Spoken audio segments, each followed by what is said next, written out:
Libro de Juan capítulo 1. Pasamos unas semanas atrás a hablar acerca del Evangelio de Juan, y hoy vamos a continuar con el tema de la semana pasada. La semana pasada hablamos de dos de los discípulos que siguieron a Jesús, y eso está en Juan 1:35 al 39. Y basamos el mensaje de la semana pasada en dos preguntas que aunque parezcan sencillas, porque es una de las características del Evangelio de Juan, sus palabras son cortas, palabras que tienen una sílaba, dos sílabas o tres sílabas nada más, por la mayoría son de dos o una sílaba. Y a pesar de que es un evangelio sencillo, en estas palabras sencillas hay contenido, gran contenido de verdades eternas para nuestras vidas. Y la semana pasada hablamos de dos preguntas que parecían sencillas. La primera era la pregunta que Jesús le hizo a estos discípulos: ¿qué buscan? Y la segunda fue la respuesta que ellos mismos dieron: ¿dónde moras? La primera nos enfocamos con el hecho de evaluar nuestra vida delante del Señor, de qué es aquello que nosotros realmente buscamos, y cómo desde Génesis, el mismo caso de Adán y Eva, ya en el principio, ellos buscaron gloria, buscaron sabiduría, buscaron el conocimiento del bien y del mal, desearon, y satisfacieron sus necesidades fuera de la voluntad de Dios. Y desde ese momento hasta nuestros días, el hombre ha estado tras la búsqueda de algo. ¿Qué buscas? El hombre busca satisfacer sus deseos carnales, busca satisfacer los deseos de los ojos y busca gloria. Y la segunda pregunta que hicieron ellos es: ¿dónde moras? Le preguntaron: ¿dónde moras? Va más allá de una petición en que le digamos al Señor: yo necesito. Y no está mal presentar nuestras peticiones a Dios, pero esta petición va más allá de una sencilla petición para responder a alguna necesidad particular que nosotros tengamos. ¿Dónde moras? Es: quiero estar donde tú estás. No es una petición de un instante, es pasar tiempo contigo. Tengo preguntas, tengo inquietudes, tengo muchas cosas que decirte y necesito tiempo, necesito saber dónde moras, dónde estás. Y aquellos hombres pasaron todo aquel día, que incluía desde las 4 de la tarde más o menos hasta el siguiente día a las 6 de la mañana, porque dice que se quedaron el resto del día, y el día para los judíos comienza a las 6 de la mañana a las 6 de la mañana del siguiente día. Entonces, en estas dos preguntas basamos la enseñanza de la semana pasada, y hoy nosotros vamos a continuar con lo que sigue después de esto, porque dice que uno de estos dos discípulos era Andrés. Y Andrés era hermano ¿de quién? De Simón Pedro. Entonces dice el verso 40: Andrés, hermano de Simón Pedro, era uno de los dos que habían seguido a Juan y habían seguido a Jesús. Halló primero a su hermano Simón y le dijo: hemos hallado al Mesías, que traducido es el Cristo. Y le trajo a Jesús, y mirándole Jesús dijo: tú eres Simón, hijo de Jonás, tú serás llamado Cefas, que quiere decir Pedro. El resultado natural de pasar tiempo con Jesús es llevar personas a Jesús. Una vez que tú y yo tengamos un encuentro con Cristo y tenemos un encuentro real con Jesús, la respuesta natural de ese encuentro, o una de las cosas que van a suceder inmediatamente después de eso, es: necesito compartir a Jesús con otra persona. Y Pedro, y en este caso Andrés, lo que hace es decir que inmediatamente después de aquella reunión con Jesús, inmediatamente después de aquel encuentro prolongado, donde ya la información era por la información que Juan daba, no era por el testimonio de Juan, sino que ahora habían escuchado al Verbo de Dios, al Hijo de Dios, de sus propias palabras, el testimonio de sí mismo de quién era. Sale entonces Andrés con aquella convicción profunda y le dice a su hermano Pedro: hemos hallado al Cristo, al ungido, hemos hallado al Mesías. ¿Y qué hace? Le trajo a Jesús.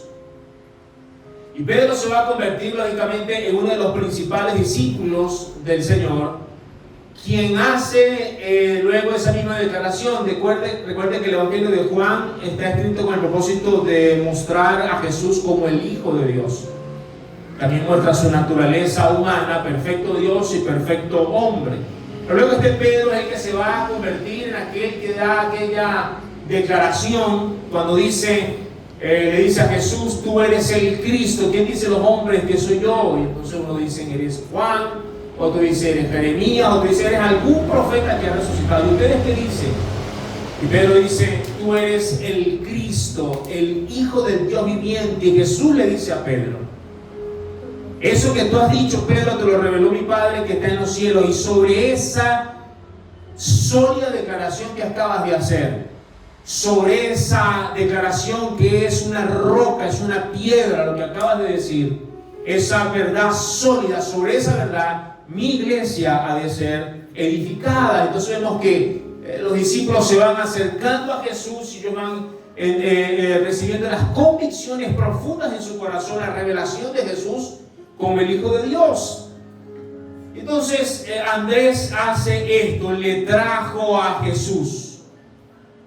Y la labor de traer personas a Jesús es la labor más hermosa que nosotros podemos hacer.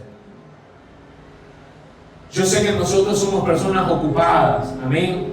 A veces disimulamos que estamos ocupados, pero somos personas ocupadas, tenemos cosas que hacer y cosas importantes seguramente que hacer. Pero la labor más importante que usted va a poder hacer después de estar con Jesús, lo más importante, lo más valioso, lo que tendrá una recompensa en su vida, en los cielos, lo que va a recibir agradecimiento de las personas, va a ser el poder traer a Jesús a alguien. Eso fue lo primero que hizo Andrés. Lo que hizo Andrés fue y habló con su hermano y le dijo: hemos hallado al Cristo, y le trajo a Jesús, le trajo, amén, al Señor. Que nuestro ministerio sea un ministerio que traiga personas a Jesús, amén, que les traigamos a Jesús. Ahora, si ellos no conocían a Jesús, o no conocían dónde moraba Jesús, ¿cómo podían llevarlo a Jesús? A ver, te voy a mostrar a Jesús, lo acabamos de conocer al Cristo, ¿dónde está? Oye, ¿dónde fue que lo vi a Jesús? Hablando de manera alegórica, ¿no? Vamos a llevarlo, oye, yo sé que por aquí, a algún lado estaba Jesús.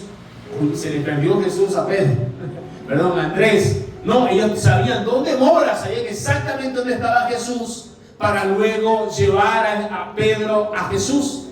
Es importante que nosotros sepamos dónde encontrar a Jesús. Amén. Para llevarle a Él. Eso no está solamente en un lugar específico, lógicamente, yo hablo de manera alegórica. Pero no podían llevar a Jesús si no sabían dónde estaba Jesús. Y cuando tú y yo moramos con Jesús, que tiene que ver con nuestro tiempo de pasarlo con Él diariamente, en mi oración, y se lo vamos a insistir siempre, en mi oración y en la lectura bíblica, de ver, de buscar a Jesús en la Escritura y conocerle, entonces podemos llevar y presentarlo a otra persona. Le llevó entonces a Pedro. Ahora fíjense algo, Andrés se convirtió en alguien, en un practicante de alguien que presentaba a personas a Jesús. Y yo sé que usted puede decir: yo no tengo el ministerio de la evangelización. No, usted tiene la responsabilidad delante de Dios de presentar a Jesús. Y Andrés se convierte entonces en un experto, en alguien que busca personas para presentarle a Jesús. Entonces, por ejemplo, el caso de Pedro, que le trajo a Jesús. Usted ve el caso, por ejemplo, de aquel muchachito que tenía algunos panes y algunos peces, en Juan 6, 8, 9, estando allí en el desierto, dice, y uno de sus discípulos, Andrés, hermano de Simón Pedro, le dijo, aquí está un muchacho que tiene 5 panes de cebada y 2 pececillos. ¿Más que esto para tantos? A ver, los cálculos para los discípulos no daban. ¿Son cuántos? 5.000 o 4.000 más las mujeres, más los niños. Se necesita demasiado. Pero Andrés tenía un hábito particular. Ok, los problemas y las dificultades, ¿qué hacemos? Llevamos a lo que tenemos ante Jesús.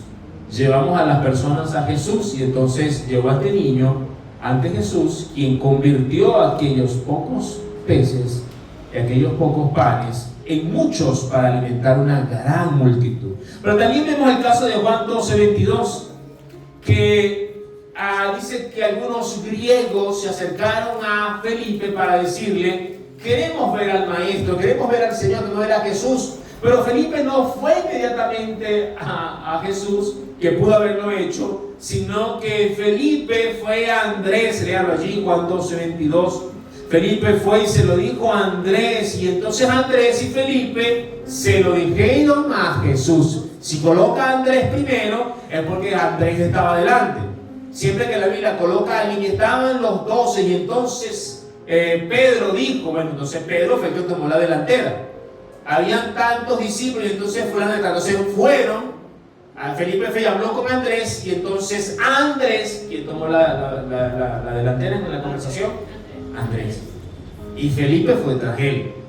Se lo dijeron a Jesús, se lo presentaron a Jesús, porque Andrés tenía la costumbre de presentar personas. ¿A quién? A Jesús, de traerle a Jesús. ¿Saben? Continuemos en el verso 43. Verso 43. Verso 43 dice: el siguiente día quiso Jesús ir a Galilea y halló a Felipe y le dijo, sígueme. Ok, vamos a contar. Primero fue Juan y Andrés. Ahora Andrés llevó a Pedro. ¿Van cuántos discípulos allí? Van 3. Ya todos saben que Jesús es el Mesías, todos están declarando que Jesús es Cristo. Ahora hay un tercer discípulo, en este caso es Felipe. Se consigue entonces con Felipe. Este versículo nos expresa abiertamente la voluntad de Jesús de ir a Galilea, donde se encuentra con Felipe y extiende la invitación, sígueme. Escuche, Jesús quiso. ¿Qué pasó con Jesús? Quiso. Jesús quiso. Él quiso. Él determinó, Él lo hizo por voluntad propia. No fue obligado. Él quiso, y lo que Jesús ha hecho contigo lo ha hecho porque Él quiso hacerlo. No porque tú lo merezcas o yo lo merezca, no. Él quiso hacer con nosotros lo que ha hecho. Él quiso salvarte. Él quiso encontrarse contigo. Pero fíjense algo, él va y entonces se encuentra con Felipe y le dice, sígueme. Parece fortuita el encuentro de Jesús con Felipe. Pareciera fortuito, él quiso ir y se lo encontró. No, él quiso ir porque así lo determinó. En Jesús nada sucede de manera fortuita.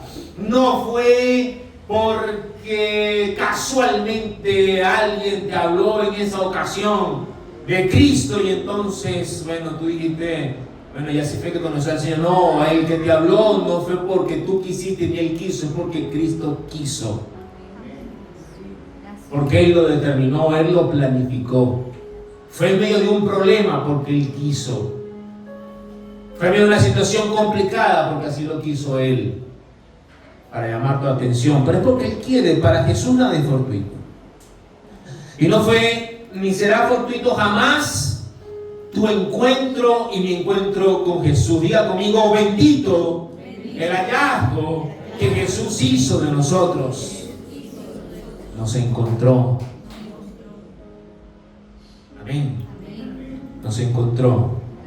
Jesús, porque quiso, te amó y me amó a mí. ¿Por qué? Porque quiso. Su voluntad perfecta para con nosotros. Un día fuimos hallados por Jesús y nos extendió aquella invitación preciosa: sígueme. Ahora escuche esto. Ojalá que el llamado que Jesús nos hace, sígueme, tenga una respuesta correcta. Hermano, el seguir a Jesús es distinto a encontrar un favor de Jesús. Son dos cosas diferentes.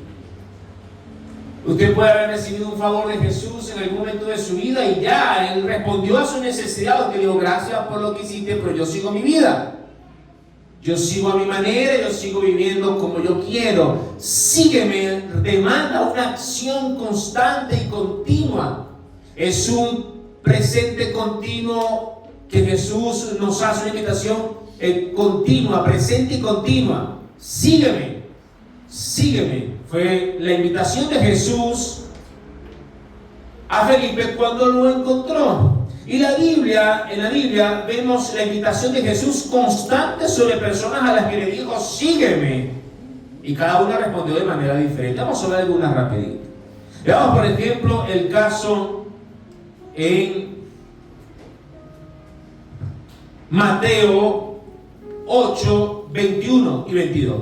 Otro de sus discípulos le dijo, Señor, permíteme que vaya primero y entierre a mi padre. Y Jesús le dijo, sígueme, deja que los muertos entierren a sus muertos. Wow, pero Jesús sí es considerado. Señor, deja que vaya y entierre a mi padre primero. Y Jesús dijo, deja que los muertos entierren a sus muertos y tú ven y sígueme.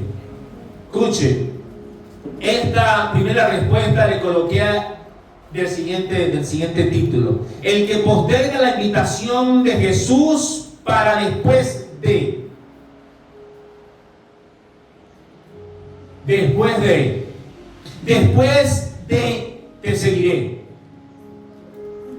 ¿Después de qué? Usted sabrá después de qué. Pero ese después de qué parece aquel título en los negocios: hoy no fío, mañana sí. Sígueme todos los días después que resuelva mis problemas. ¿No le da risa una respuesta como esa?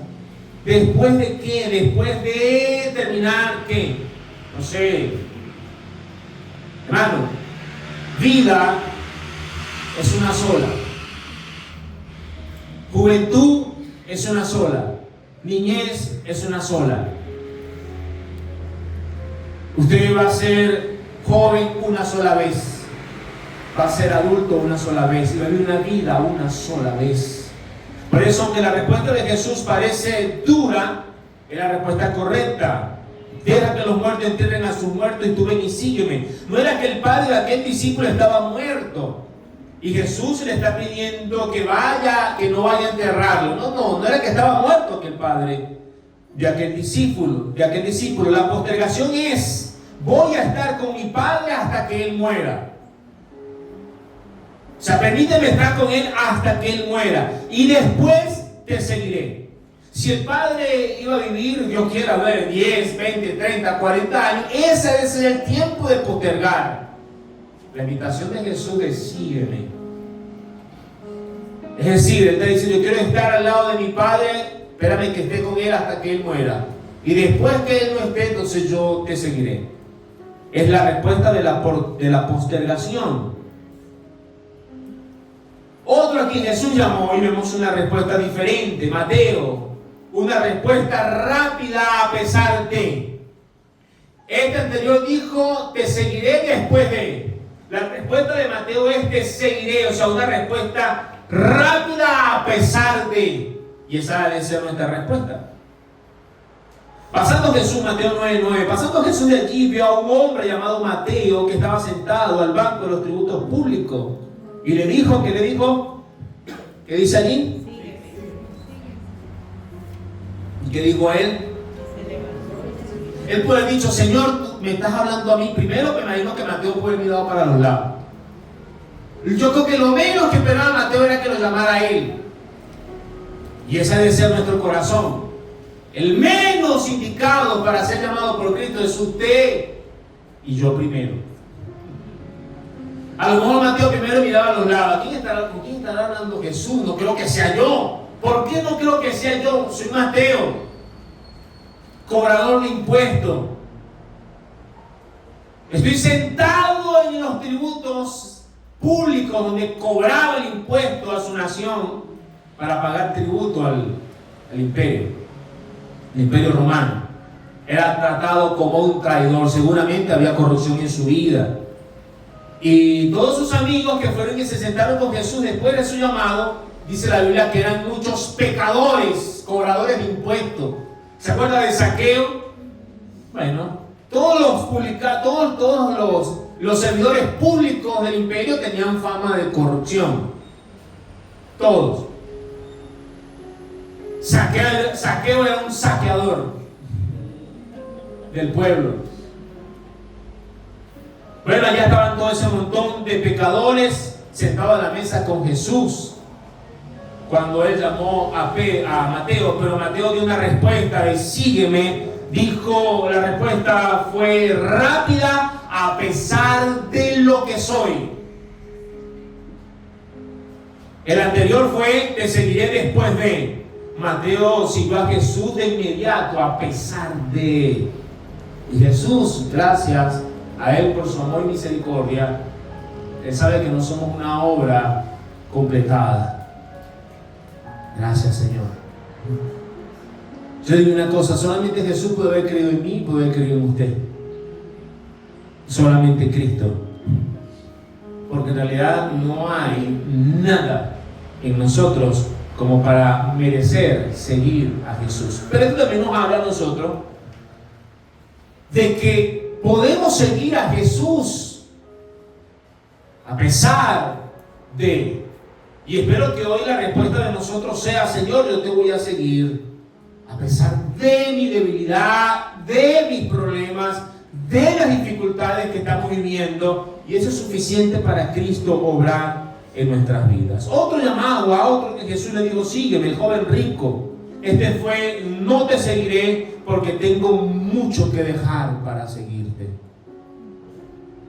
Mateo 21:22. Entonces Jesús, mirándole, le amó a este rico y le dijo: una cosa te falta. Anda, vende todo lo que tienes y dalo a los pobres y tendrás tesoro en el cielo. Y ven, sígueme, tomando tu cruz. Pero él, afligido por esta palabra, se fue triste porque tenía muchas riquezas.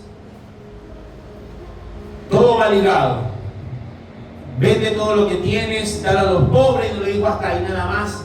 Luego le dijo: y ven y sígueme, tomando tu cruz. Usted y yo quizás diremos hoy, usted dirá: bueno, gracias a Dios yo con ese no me identifico porque yo no soy rico. Gracias a Dios que somos pobres. Usted dirá: yo soy pobre. Bueno, eso es lo peor, porque nosotros dejamos a Jesús por migajas. Y eso es lo más tremendo. Porque este joven, aunque era rico, era pobre. Pero por lo menos, entre comillas, pudiéramos decir, bueno, por lo menos tenía un empresario que estaba muy ocupado, tenía mucha riqueza. Y por eso postergó al Señor. Pero nosotros postergamos al Señor por migajas. Ojalá tenemos la oportunidad de sacrificar algo grande por Cristo. Ojalá Dios nos permitiera eso. Pero ese es el tema en el caso nuestro. Muchas veces postergamos al Señor por las riquezas que no tenemos. ¿Por qué? Porque estoy muy ocupado para hacer riquezas. Este es el caso de este. Tengo posesiones, muchas posesiones. Ahora, Jesús finalmente llama a todo aquel que quiera ser su discípulo para que le siga. Mateo 16:24 dice: entonces Jesús dijo a sus discípulos: si alguno quiere venir en pos de mí, niéguese a sí mismo, tome su cruz y sígame. Si alguno quiere venir en pos de mí, niéguese a sí mismo, tome su cruz y sígame. A esta invitación de Jesús, ¿qué respuesta nosotros daremos hoy? ¿Qué respuesta daremos? Ahora bien, hay un tercer encuentro. ¿Cuántos van? 3. ¿No? Este sería el cuarto. Felipe hace algo muy bueno. ¿Qué hace Felipe? Verso 44. Y Felipe era de Betsaida, de la ciudad de Andrés y Pedro. Se conocían, pues. Era de allí, de la ciudad, del mismo pueblo, de la misma región, vamos a decirlo así. ¿Y qué hizo Felipe? Felipe halló a Natanael y le dijo: hemos hallado a aquel de quien escribió Jesús. Escuche, perdón, de quien escribió Moisés en la ley, así como los profetas, a Jesús. Y aquí da una prescripción un poquito distinta al otro, no tan exacta, porque dice el hijo de José de Nazaret. Bueno, Jesús era hijo de José en cuanto a lo terrenal, porque no era su padre en realidad. Jesús es hijo de Dios. Pero fíjense algo, sin embargo, el seguir Felipe a Jesús le lleva a una convicción también precisa, no tan precisa como los otros, pero por lo menos dice: hemos hallado a quien, aquel de quien escribió Moisés, a uno que ha de venir, que era como Moisés, un profeta, al profeta. Y entonces aquí vemos una respuesta. Natanael le dijo: ¿de Nazaret puede salir algo de bueno? Wow. Es una pregunta despectiva. Es una pregunta quizás en términos burlones. Quizás se rió Natanael. De Nazaret. De Nazaret puede salir algo bueno. A veces nosotros jugamos a la gente por los lugares donde viven, ¿no? Hay cierto despectivo. Si viene de un lugar más al norte, con ojos un poquito más bonitos, más azules, y de una dinastía o de algún, no sé, de alguna familia importante, entonces sí es posible. Pero de Nazaret, o de Nazaret, ¿puede ser algo bueno de Nazaret? Fue una pregunta despectiva. Sin embargo, Jesús dice algo también tremendo de Natanael cuando lo ve. Le dice: ok, Felipe le dice: ven y ve, no te caigas al rollo. No te caigas tanto no te desgastes tanto discutiendo con la gente por algo doctrinal, si es de aquí o si es de allá, como pasaba con los fariseos, con aquel joven que recibió la vista y decía que no te puede haber sanado, y cómo lo hizo, y se lo decía: pero cómo pero no puede ser. El ciego le dijo: mira, yo no sé, yo lo que sé es que yo era ciego y ahora veo. Natanael, en este caso Felipe, no se enfrasca tanto con el tema de decirle: mira, por aquí. No. Ven y ve. Ven y ve. Sin mucho conflicto. Ven y ve. Cerciórate por ti mismo. Cuando Jesús vio a Natanael que se le acercaba, dijo de él: he aquí un verdadero israelita en quien no hay engaño. Un verdadero israelita en quien no hay engaño. Ahora bien, esta confesión de Jesús, tremendo que Jesús de sus labios salga una palabra como esta en cuanto a Natanael. Pero ¿sabe una cosa? Natanael era transparente. Natanael no era hipócrita. Jesús condenó a los fariseos porque ellos aparentaban ser algo. Ellos estaban vestidos con una apariencia ellos oraban con una apariencia, ellos enseñaban con una apariencia, ellos llamaban la atención, pero Jesús les dijo: ustedes son hipócritas, sepulcros blanqueados, que por fuera parece todo muy bien, pero por dentro son huesos secos. Bueno, en Natanael no había ningún engaño, es decir, Natanael está siendo coherente en lo que está pensando y en lo que está dentro de él, lo que está diciendo de Nazaret. ¿Qué pasaba con Nazaret?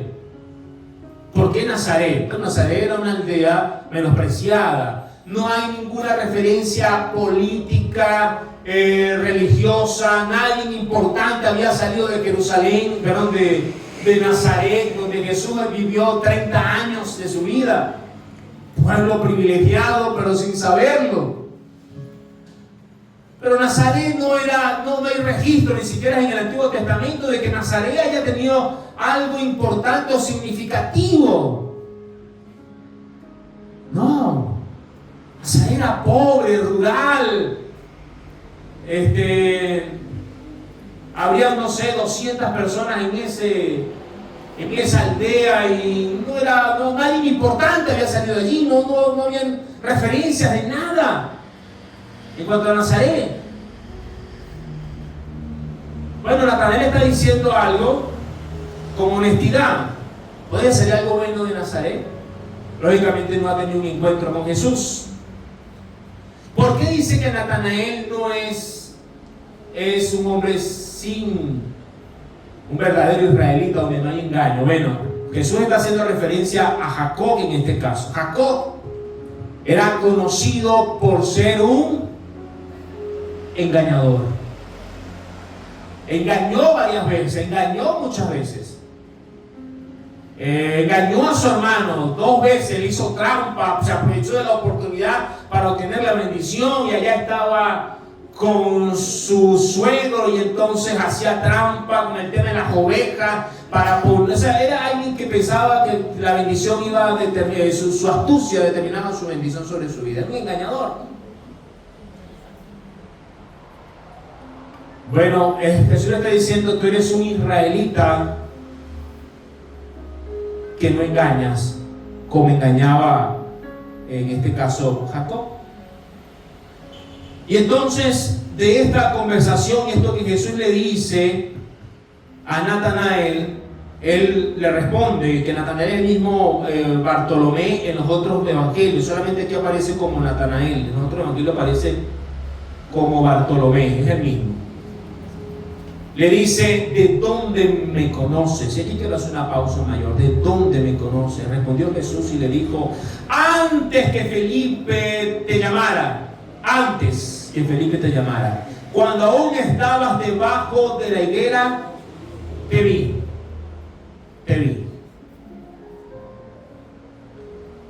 3 puntos importantes en esta reflexión sobre Natanael. 1, las palabras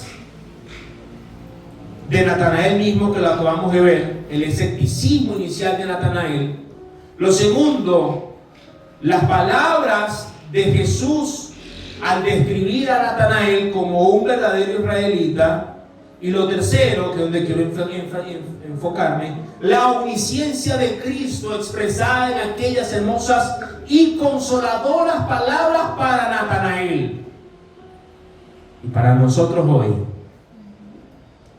Estas pocas y sencillas palabras arrancaron de los labios de aquel que estaba escéptico, que habló con menosprecio, que habló quizás en son de burla al principio, y que en ese momento ahora puede decir, ahora puedes declarar: tú eres el Cristo, el Hijo de Dios, tú eres el Rey de Israel, tú eres el Hijo de Dios. Pocas palabras dijo Jesús. ¿Dónde me conoces? Antes de que te llamara Felipe, cuando estabas debajo de la higuera, te vi. Y esas palabras de Jesús, podríamos decir coloquialmente, que no debería decirlo coloquialmente, pero le explotaron el cerebro.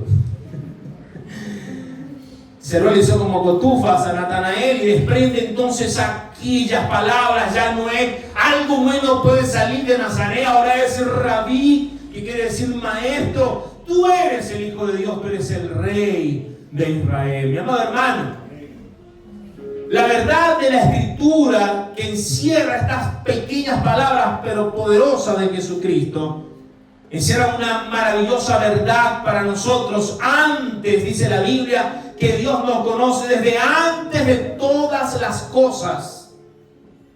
Desde antes. Hay un conocimiento eterno, completo, absoluto de Dios de tu vida. Dios te conoce a ti más que tú te puedas conocer a ti mismo. Tú te desconoces a ti en comparación con lo que Dios te conoce. Tú ni siquiera sabes quién eres.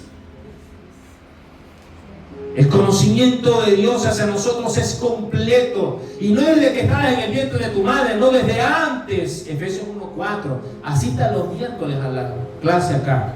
Efesios 1:4 dice: según nos escogió en Él antes de la fundación del mundo para que fuésemos santos y sin mancha delante de Él. La omnisciencia de Cristo, porque Cristo era Dios completo, allí metido en aquella tienda, en aquel cuerpo. Lo segundo, cuando estabas. También la Biblia nos enseña en la condición que estábamos cuando Él nos conoció, dónde estábamos y cómo estábamos. Efesios 2:1. Y Él os dio vida a vosotros cuando estabais muertos en vuestros delitos y pecados. Él te conoció cuando estabas o estábamos muertos. Allí tú no lo conocías y Él te estaba viendo, te estaba observando. Lo tercero, te vi. El saber que Jesús nos ve, o el saber que Jesús nos vio, que Jesús nos ve, ha de ser el mayor consuelo para aquellos que le aman, para los que le aman. Pero cuando yo estoy caminando contra Jesús y estoy haciendo las cosas que no están bien, no quiero que Jesús me vea porque me avergüenzo, como Adán y Eva. Me escondí cuando escuché tu voz, me escondí porque tuve miedo. Y Jesús nos mire sin haber experimentado su amor puede inspirar miedo y temor o terror en el que no le conoce. Él nos vio cuando nadie nos vio. El Señor nos escondió, el Señor no escondió su rostro de nosotros, sino que aun cuando nuestra sola existencia le ofendía, Él nos vio. Mi amado hermano, en la clase que se estaba dando temprano, estaba dando nuestro hermano Noel. ¿Por qué debo yo perdonar a alguien que me ha hecho tanto daño? Bueno, vamos a entenderlo mejor cuando nos vemos a nosotros mismos ante la realidad y la verdad de la santidad de Dios. No vamos a justificar ninguna mala acción de alguien. Es más, el que hizo mal tendrá que pagar por el mal que hizo. Pero según la justicia de Dios en primera instancia.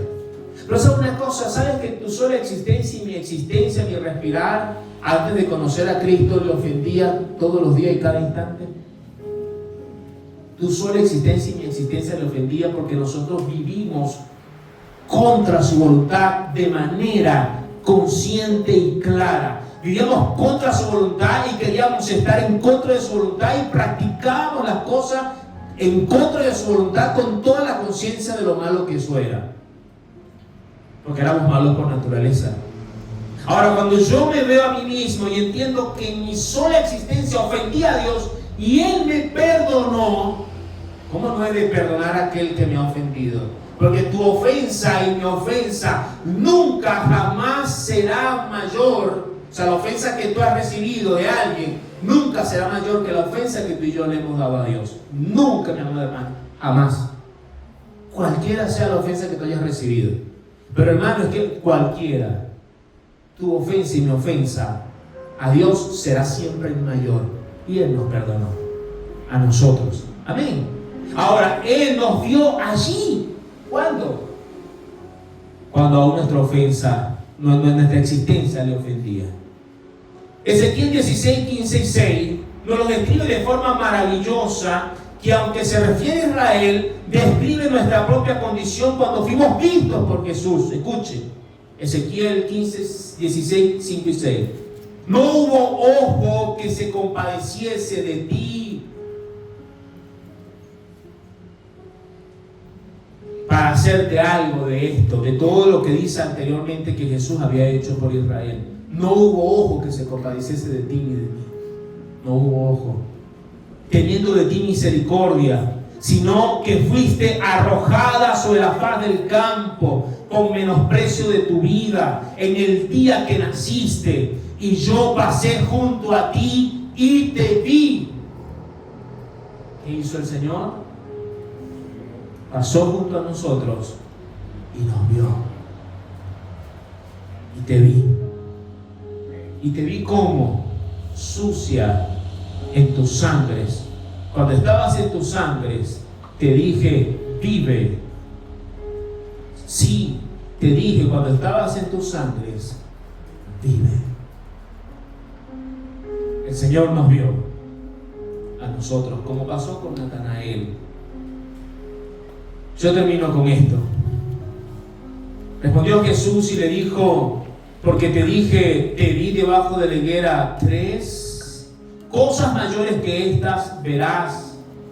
Y le dijo, de cierto os digo, de aquí en adelante veréis el cielo abierto y los ángeles de Dios que suben y descienden sobre el Hijo del Hombre.